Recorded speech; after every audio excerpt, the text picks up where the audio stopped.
संगीतनगरी मिरजेच्या विकासासाठी music heritage park निर्मितीची संकल्पना अत्यंत प्रभावी आहे. राज्याचा सांस्कृतिक विभाग या कामासाठी संपूर्ण सहकार्य करेल. या संकल्पनेवर आधारित आराखडा निर्मितीसाठी पालकमंत्री चंद्रकांत पाटील, जिल्हाधिकारी डॉक्टर मोना घोष यांनी बैठक घेऊन पुढील कार्यवाहीबाबत धोरण ठरवावे. आमचे त्याला पूर्ण पाठबळ असेल अशी ग्वाही सांस्कृतिक कार्यमंत्री आशिष शेलार यांनी दिली.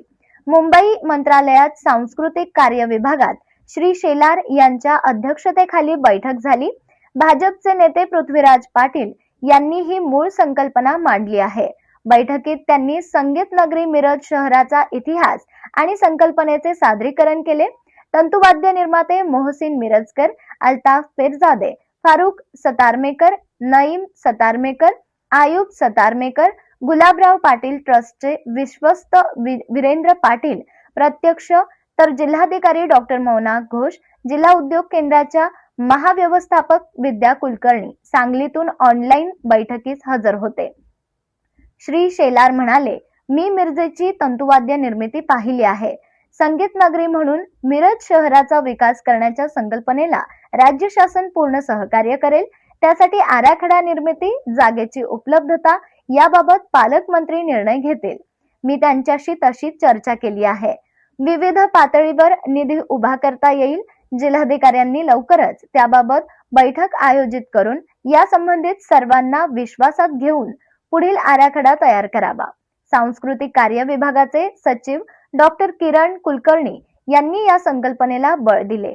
ते म्हणाले, मिरजेची संगीत परंपरा प्रदीर्घ आहे. तिला पुढे नेणारा हा प्रस्ताव आहे.